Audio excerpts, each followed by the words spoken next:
강원도 춘천의 한 주택가에서 우리를 탈출한 사냥개 3마리가 산책 나온 80대 노인을 공격했습니다. 50일 만에 퇴원한 피해자는 다리와 머리 등 온몸 곳곳에 지울 수 없는 상처가 남았습니다. 이렇게 잊을만 하면 발생하는 개물림 사건, 취재기자 연결해서 좀 더 자세히 알아보겠습니다. 홍성욱 기자. 네, 강원 취재본부입니다. 네, 먼저 어떻게 된 사건인지 설명해 주시죠.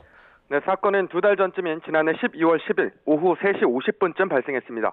강원도 춘천시 신사호동에 있는 주택가인데요. 개가 달려드는 당시 모습이 너무 잔인해 화면을 좀 흐리게 했습니다. 보시면 검은 물체가 사람에게 달려듭니다. 85살 장모 할머니를 사냥개가 공격하는 모습입니다. 그런데 한 마리가 아닙니다. 모두 3마리의 개가 2, 3분 동안 할머니를 사정없이 공격했습니다. 방범용 CCTV에 당시 상황이 고스란히 찍혔는데요. 순식간에 벌어진 일이라 할머니는 속수무책으로 당할 수밖에 없었습니다. 사냥개들의 공격은 주변에서 승용차 한 대가 지나가면서 개들이 쫓겨가 멈췄지만 이미 할머니는 온몸 곳곳에 큰 상처를 입었습니다. 네, 얼마나 놀라셨을까요? 할머니가 많이 다치셨습니까? 네, 85살 장금춘 할머니 전치 7주에 상처를 입었습니다. 뼈가 훤히 드러날 정도로 팔과 다리 곳곳이 깊게 팼습니다. 피부 이식 수술까지 받았는데요. 아직도 상처가 완전히 아물지 못했고 앞으로도 완전히 지울 수 없었습니다. 병원에 50일 동안 입원했고 지난달 말 퇴원해 저희가 만나볼 수 있었는데요. 할머니는 과거에도 개들이 동네를 배회하는 모습을 본 적이 있었다고 했습니다. 그날 갑자기 개들이 자신을 왜 공격했는지는 알 수 없다고 말씀하셨는데요. 피해자 할머니의 말 들어보겠습니다. 그 큰 개가 먼저 모르는 게 그리고 또 그다음에 그 2개가 또 내려오더라고. 이렇게 보니까 내려오더라. 실적으로 안 가고 들이댐비는데 뭐 어떻게? 네, 주택가에서 사냥개 여러 마리가 달려들었다고 하던데 도대체 개들은 어디서 나온 겁니까? 우리를 탈출해 할머니를 공격한 사냥개 3마리는 이웃 주민이 기르고 있었습니다. 멧돼지를 잡기 위해 훈련된 사냥개였는데요. 모두 6마리를 우리에 가둬둔 채 기르고 있었는데 이 가운데 3마리가 탈출한 겁니다. 어제 오전 취재진이 직접 우리를 확인했습니다. 밖에서만 열 수 있게 제작된 우리였는데 개들이 직접 열고 나올 수는 없고 누군가 문을 열어주지 않는 이상 나올 수 없는 구조였습니다. 개 주인은 우리는 잘 잠궈놨는데 개들이 땅굴을 파고 탈출한 것으로 보인다고 말했습니다. 실제로 우리 바닥에 개들이 땅을 파놓은 모습을 확인할 수 있었는데 정말로 개들이 땅굴을 파서 우리를 탈출했는지는 정확하게 확인되지 않습니다. 네, 홍성욱 기자, 멧돼지를 잡는 사냥개라면 사나울 수도 있지 않습니까? 그런데 입마개는 하지 않았던 겁니까? 네, 입마개는 하지 않았습니다.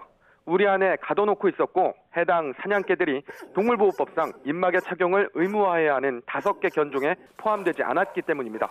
현행법상 5개 맹견에게만 입마개를 의무화하고 책임보험을 들도록 하고 있습니다. 도사견, 아메리칸 핏불테리어, 아메리칸 스테퍼드셔 테리어, 스테퍼드셔 불테리어, 로트와일러 등 5개 견종입니다.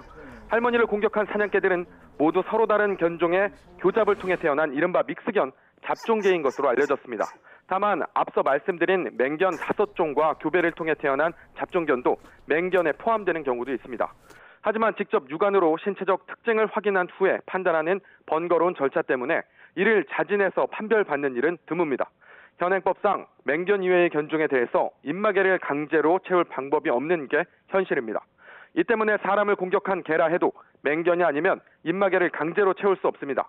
특정 견종에 국한한 현행법으로는 반복되는 개물림 사고를 막을 수 없다는 지적도 나옵니다.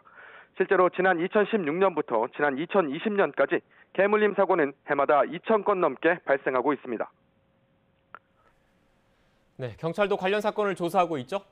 네, 그렇습니다. 경찰은 사냥개 주인을 과실치상 혐의로 입건해 조사하고 있습니다. 다만 사건 발생 후 할머니가 크게 다쳐 50일 동안 병원에 입원해 있었기 때문에 피해자 조사는 아직 하지 못했다고 밝혔습니다. 할머니가 퇴원한 만큼 피해자 조사를 마무리하는 대로 사건을 검찰에 넘길 것으로 보입니다. 이번 사건과 같이 개물림 사고로 사람이 다쳤다면 개 주인은 2년 이하의 징역 또는 2천만 원 이하의 벌금을 물릴 수 있습니다.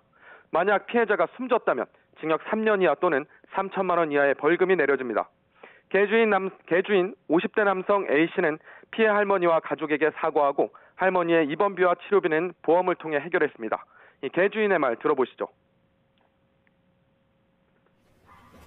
말씀드렸잖아요. 지금 이 시간 이후부터는 보험회사에서 모든 걸 처리한다. 보험회사에 할인이 치료비하고. 네. 그럼 저희가 더 이상 저희가 어떻게 해드려요? 이 개주인은 사건 이후 할머니를 공격한 사냥개 3마리를 모두 안락사했습니다. 그리고 남은 사냥개 3마리도 피해자 가족이 원한다면 안락사할 의사가 있다고 밝혔습니다. 지금까지 강원취재본부에서 YTN 홍서욱입니다.